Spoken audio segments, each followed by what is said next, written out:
किसान लेखनी ब्लॉग में सबका हार्दिक स्वागत है। सबके मंगल भक्ति की कामना के साथ गीता के सार के रहस्य के संबंध में दोस्तों, कल के प्रसंग में भगवान श्री कृष्ण और अर्जुन के बीच में जो संवाद होता है, भगवान श्री कृष्ण किस प्रकार से अर्जुन को सभी आसक्तियों को छोड़ करके अपने कर्तव्यों के निर्वहन के लिए किस प्रकार से मानव को प्रतिबद्ध रहना चाहिए, उन भावों की समीक्षा करते हैं।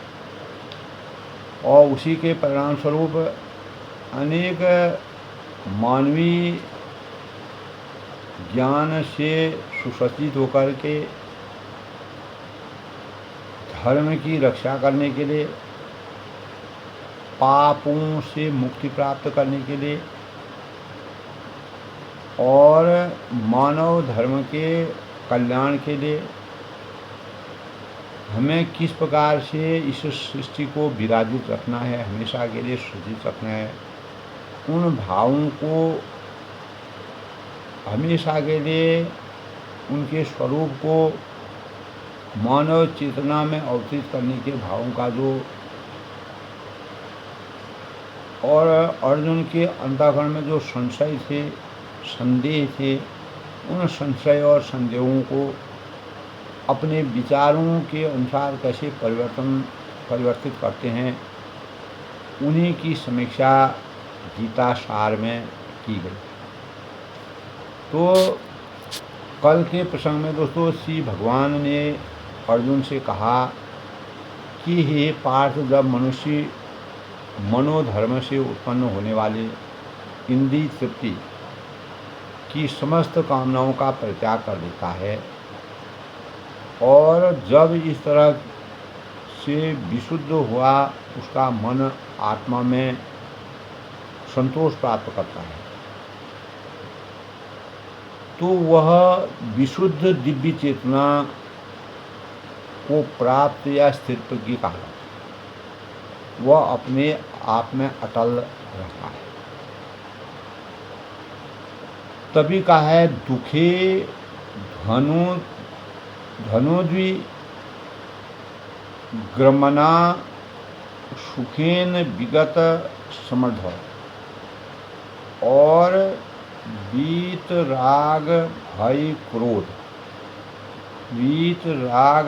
क्रोध स्थित धीर धीम निरुच्यते।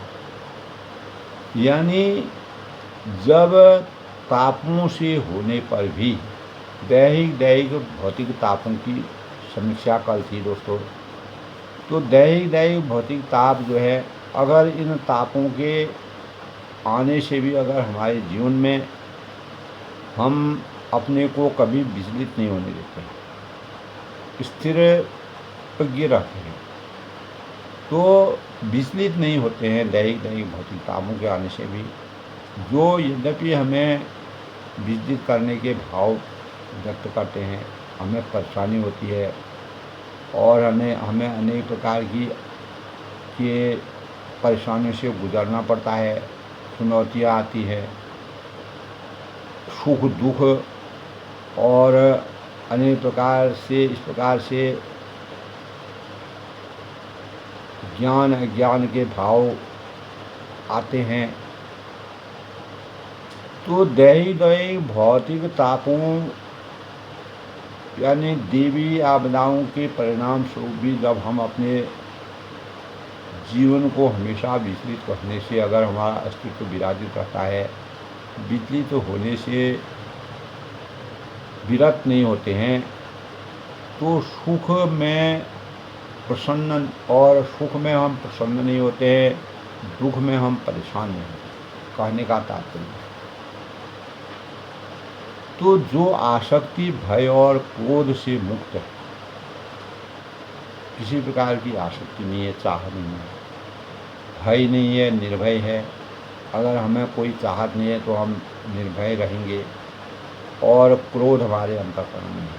क्रोध तब पनपता है जब हम एक दूसरे को देख करके भौतिक आवश्यकताओं की पूर्ति के लिए अपने भौतिक अवसादों में विराजित हो जाते हैं, तो वह स्थिर मन अथवा वही स्थिर मन वाला जो मनुष्य होता है वह मुनि का है।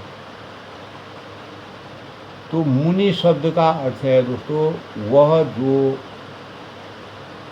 यानी शुष्क चिंतन के लिए मन को अनेक प्रकार से यानी उद्वेलित करे, किंतु किसी तथ्य पर न पहुंच सके।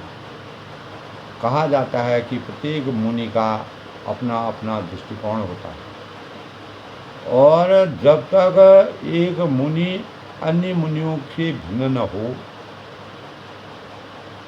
तब तक उसे वास्तविक मुनि नहीं कहा जा सकता। तो जिस स्थिति में भी हो मुनि का भगवान ने यहाँ उल्लेख इसलिए किया है कि सामान्य मुनि से जो भिन्नता का मतलब है कि स्थितियों मुनि सदैव कृष्ण भावना भावित रहता है, क्योंकि वह सारा सृजनात्मक चिंतन पूरा कर चुका होता है और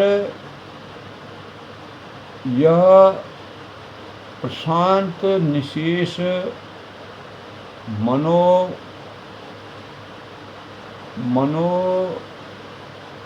यानी स्रोत पर पहुंचा रहता है। यानी भगवान श्री कृष्ण या वासुदेव ही सब कुछ है, यानी वासुदेव सर्वामिति सह महात्मना सुदुर्लभ, अर्थात वह स्थिर चित्त मुनि कहलाता है। ऐसा कृष्ण भावना भावित व्यक्ति तीनों तापों से, दैहिक भौतिक तापों से यानी संपाद से तनिक भी विचलित नहीं होता, क्योंकि वह इन कष्टों से, इन तापों को भगवत कृपा के रूप में लेता है। भगवान होए ही सोई जो राम रचि राखा विधि रचि राखा। तो भगवान ने अगर सुख दिया है उसको भी वह सहन करने की शक्ति रखते हैं, दुख दिया है तब भी वह सहन करने की, यानी संभाव। तो पूर्व पापों के कारण अपने को अधिक कष्ट के लिए योग्य मानता है और वह देखता है कि उसके सारे दुख भगवत कृपा के रचना मात्र रह जाते हैं। इसी प्रकार जब वह सुखी होता है तो अपने को सुख के लिए अयोग्य मानकर इसका भी श्रेय जो है भगवान को ही देता है। तो वह सोचता है कि भगवत कृपा से ही वह ऐसी सुखद स्थिति में है या दुखद स्थिति में, और भगवान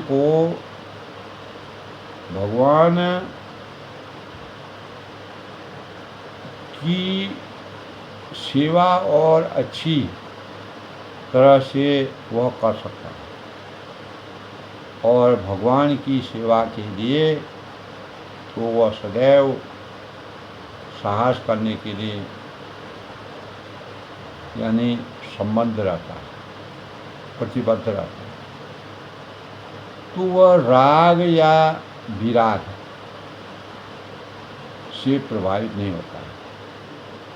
अर्थात राम का अर्थ होता है अपनी, राग का अर्थ होता है अपनी इंद्रिय वृत्ति के लिए वस्तुओं को ग्रहण करना, और विराग का अर्थ होता है कि ऐसी राग और विराग, ऐसी इंद्रिय आसक्ति का अभाव।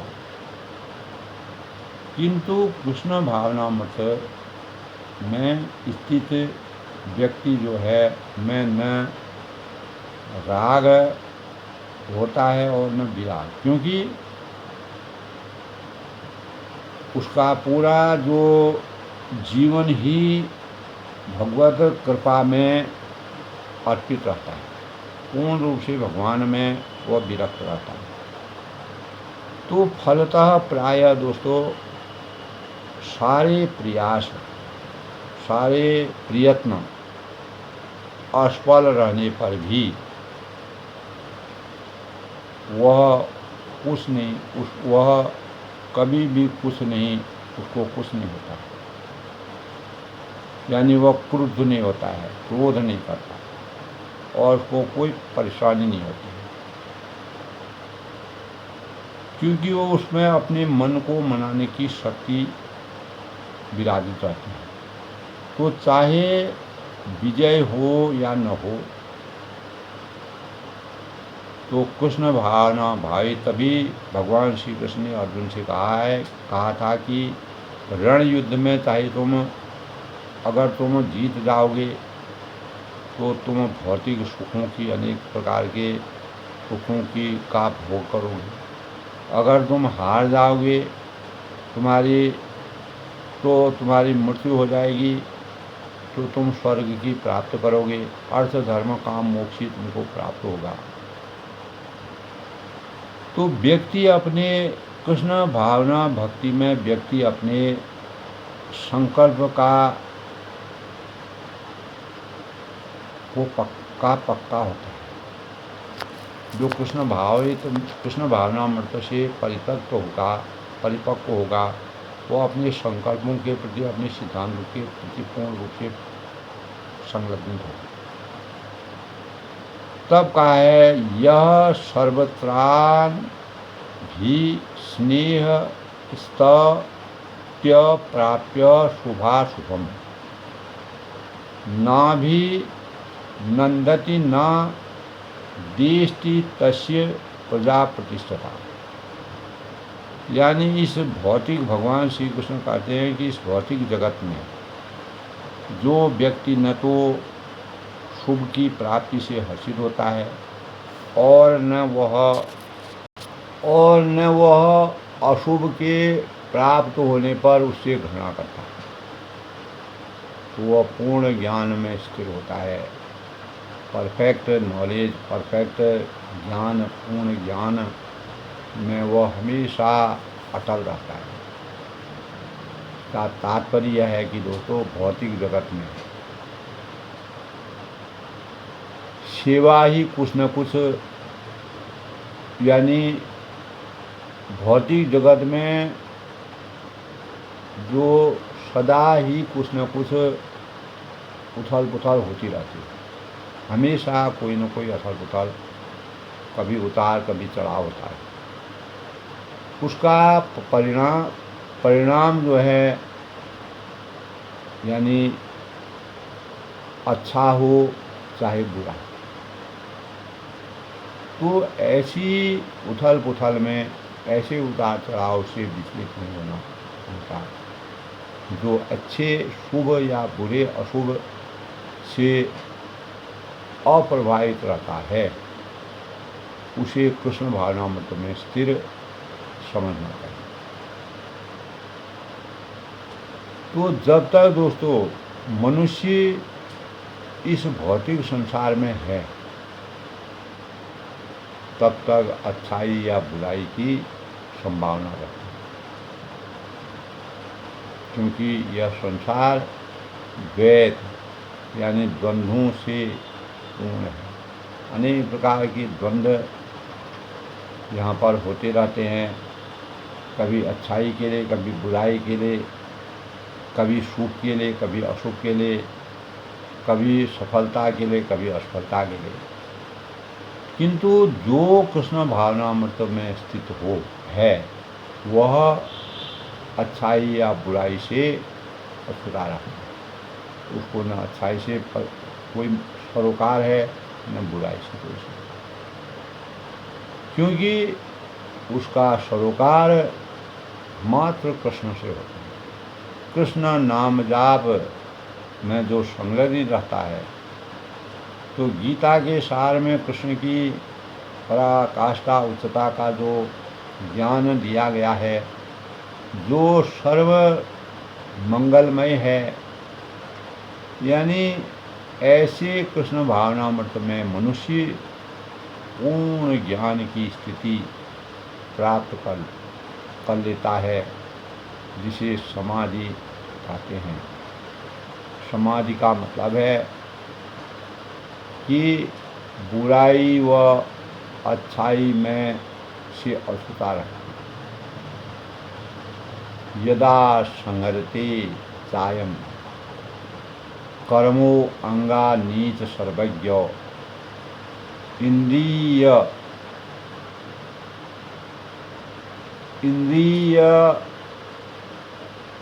इंद्रियार्थे अभ्यस्तस्य प्रज्ञा प्रतिष्ठिता।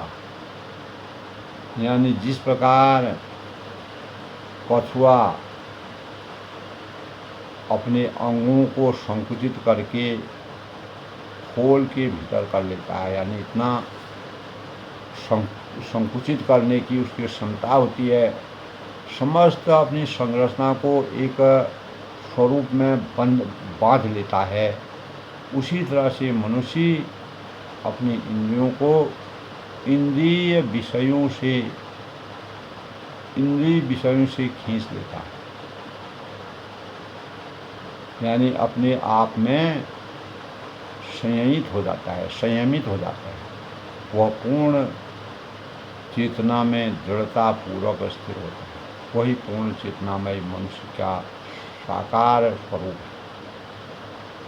कहने का तात्पर्य है, किसी भी योगी भक्त या आत्मिक या आत्म सिद्ध व्यक्ति जो होता है, कि कसौटी यह है कि वह अपनी योजना के अनुसार इंद्रियों को वश में कर सके। किंतु अधिकांश व्यक्ति अपनी इंद्रियों के दास बने रहते हैं, यानी इंद्रियां जो कहेंगी उसी के अनुसार अपने को चलाते हैं, यानी जो उसमें उनका नियंत्रण नहीं रहता। और इंद्रियों के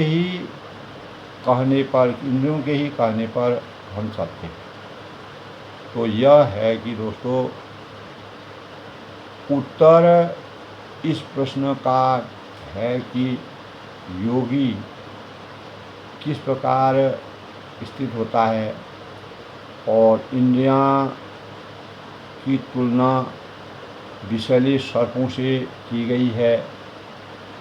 वे अत्यंत स्वतंत्रता पूर्वक तथा चित्त बिना किसी नियंत्रण के कर्म करना चाहते हैं। योगी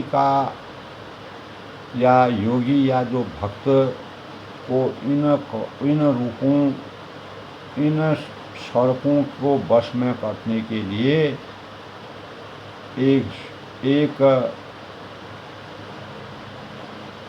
सपेरे की भांति अत्यंत प्रबल होना पड़ता है। जिस प्रकार सपेरा सभी सांपों को अपने वश में कर सकता है, उसी प्रकार जो योगी होता है वो अपनी इंद्रियों को अपने वश में करने की आसक्ति उसको होती है। तो वह उन्हें कभी भी कार्य करने की छूट नहीं देता है। अर्थात शास्त्रों में अनेक आदेश हैं, उनमें से कुछ करो या कुछ ना करो से संबंध है। जब तक कोई इन करो या ना करो का पालन नहीं कर पाता और इंद्रिय भोग का संयम नहीं बरतता है, तब तक वह उसका कृष्ण भावनामृत में स्थिर हो पाना असंभव है। तो यहाँ पर दोस्तों सर्वश्रेष्ठ उदाहरण कथ्य का है। वह किसी भी समय अपने अंग समेट सकता है और पुनः विशिष्ट उद्देश्यों से उन्हें प्रकट भी कर सकता है। उसी प्रकार कृष्ण भावना भावी जो व्यक्तियों की इंद्रियां भी केवल भगवान की विशिष्ट सेवाओं के लिए काम करती हैं, शुभ कार्यों के लिए, भगवान की भक्ति के लिए, भगवान में लीन होने के लिए, ब्रह्म में लीन होने के लिए, अन्यथा उनको जो है संकोच कर लिया जाता है। इसीलिए अर्जुन को उपदेश दिया जा रहा है, भगवान श्री कृष्ण अर्जुन को उपदेश देते हैं कि जब अपनी इंद्रियों को आत्म तुष्टि से न करके भगवान की सेवा में लगाएं, अपनी इंद्रियों को सदैव भगवान की सेवा में लगाए रखना और कर्म द्वारा प्रस्तुत दृष्टांत के अनुरूप है, जो अपनी इंद्रियों को समेटेगा। तो तभी कहा गया है कि दोस्तों विषया विनिर्वर्तते निराहारस्य देहिनो रसवजं रसो अव्यस्य परं दृढ़ा निवर्तते। यानी जो देहधारी जीव होता है, इंद्रिय भोग से भले ही निवृत्त हो जाए, पर उसमें इंद्रिय भोगों की इच्छा बनी रहती, लेकिन उत्तम रस के अनुभव होने से ऐसे कार्यों को बंद करने पर वह भक्ति में स्थिर हो जाता है। तो देहधारी जो जीव होते हैं, जिनका शरीर होता है, जिसमें आत्मा विराजित रहती है, अगर इंद्रिय भोग से भले ही वह निवृत्त हो जाए, पूर्ण तृप्ति हो जाए, पर उनमें इंद्रिय भोगों की इच्छा फिर भी बनी रहती है, लेकिन उत्तम रस के अनुभव होने से ऐसे कार्यों को बंद करने पर वह भक्ति में स्थिर हो जाता है। तो दोस्तों, जब तक कोई आध्यात्म को प्राप्त न हो जाए, तब तक इंद्रिय भोग से विरत होना असंभव है। तो विधि विधानों द्वारा इंद्रिय भोग को संयमित करने की विधि वैसी है जैसे किसी रोगी के किसी भोज्य पदार्थ और खाने पर प्रतिबंध लगाया जाता है। यानी रोगी अगर उस भोजन को खाएगा तो वह और ज़्यादा रोगी हो जाएगा, किंतु इससे रोगी की न तो भोजन के प्रति रुचि समाप्त होती है और न ही वह ऐसा प्रतिबंध लगाया जाना चाहता है। इसी प्रकार जो आत्मज्ञानी व्यक्ति जो होते हैं, व्यक्तियों के लिए इंद्रिय संयमन के लिए अष्टांग योग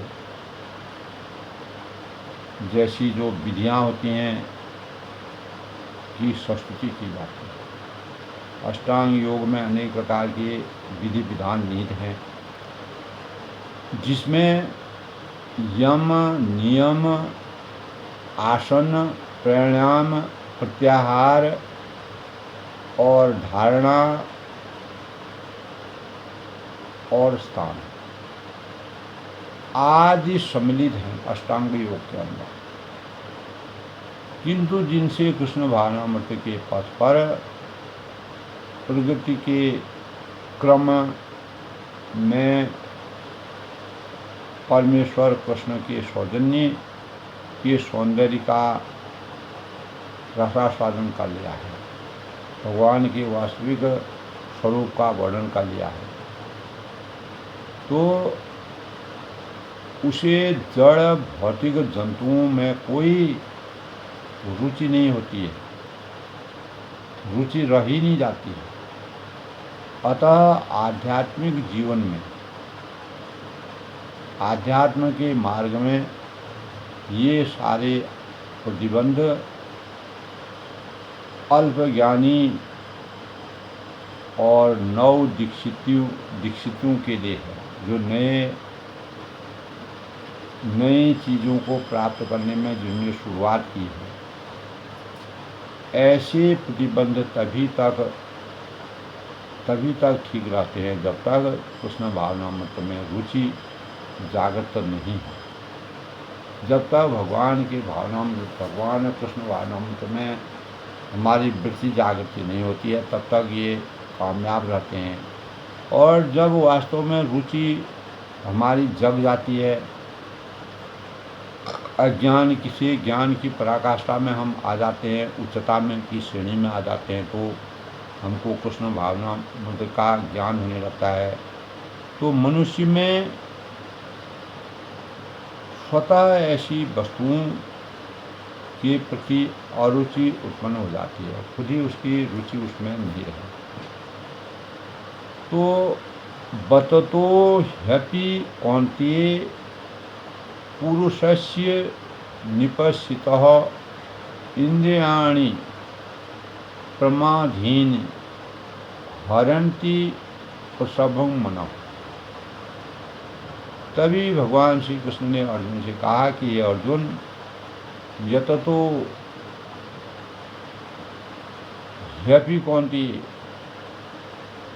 हे अर्जुन, इंद्रिय इतनी प्रबल तथा वेगवान है, यानी चलती रहने वाली है, इतनी तीव्रता से चलती है। पुरुषस्य विपस्सित, कि वह विवेकी पुरुष के मन को भी बलपूर्वक हर लेती।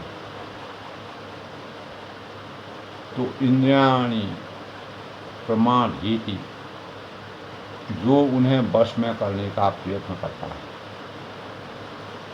तो अर्जुन को भगवान श्री कृष्ण ने इंद्रियों के प्रबल तथा योग वेगवान होने की उस विवेकी पुरुष के मन को ही बलपूर्वक भर लेती है, जो उन्हें वश में करने का प्रयत्न करता है। अर्थात हम तो मानव हैं, इतना करने पर भी इसलिए हमें अपनी इंद्रियों में कितनी आसक्ति होनी चाहिए।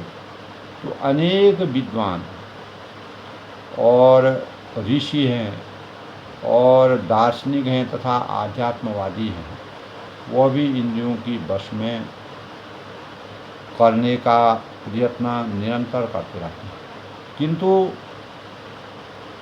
उनमें से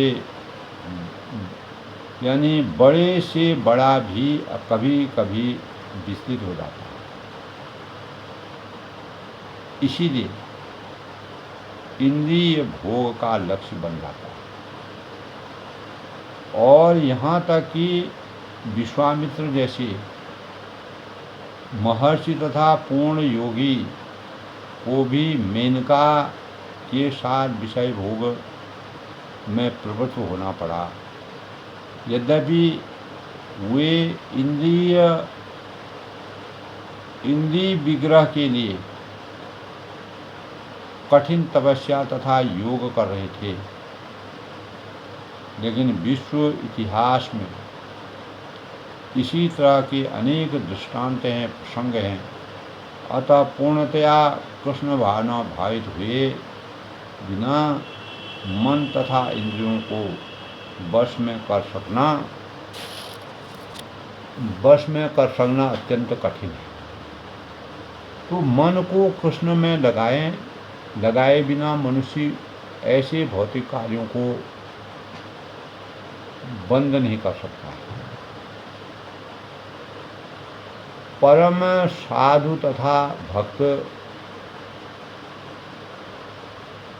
यमुनाचार्य ने भी व्यावहारिक उदाहरण अनेक प्रस्तुत किए कि जब तक मेरा मन भगवान कृष्ण के यानी चरण इंद्रियों की सेवा में लग गया है, लग न जाए तब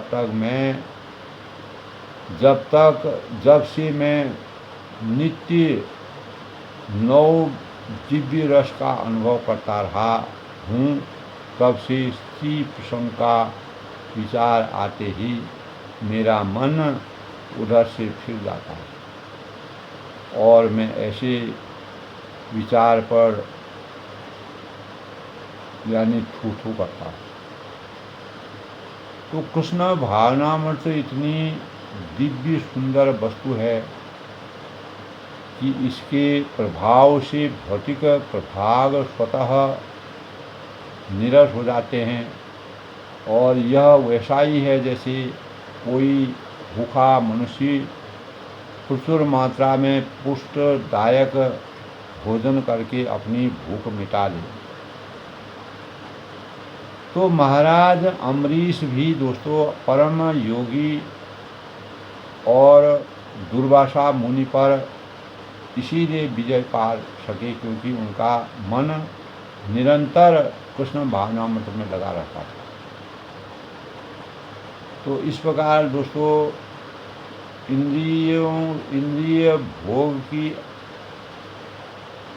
अभिलाषा से निवृत्ति पाने के लिए भगवान श्री कृष्ण ने अर्जुन को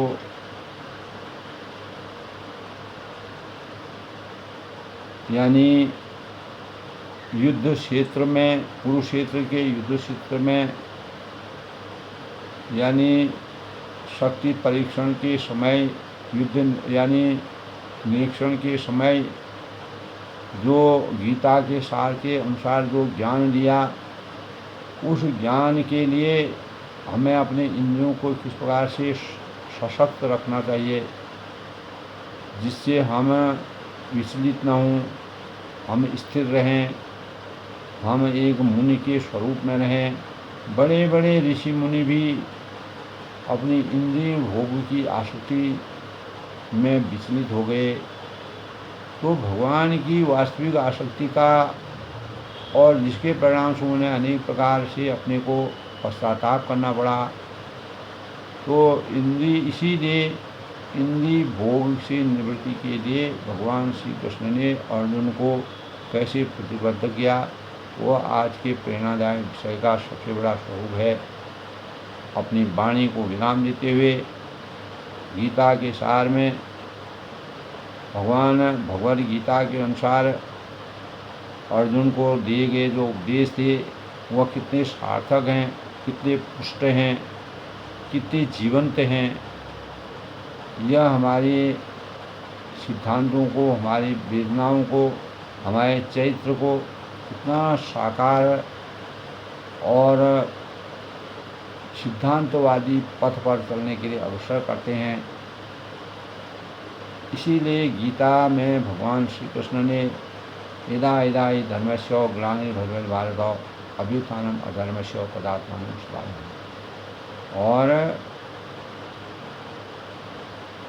कर्मण्येवाधिकारस्तु मा फलेषु कदाचन, कर्म करना, इंद्रियों की में अपनी विजय प्राप्त करना ही एक प्रकार का कर्म है। और इसी से मानव जो है अपने कर्मों के प्रति प्रतिबद्ध होकर के एक अच्छा इतिहास रचने में सामर्थ्य प्रदान कर सकता है। यही कृष्ण भावनामृत का आज का सार है। कल फिर मिलते हैं, तब तक के लिए सबका अभिनंदन, सबका स्वागत।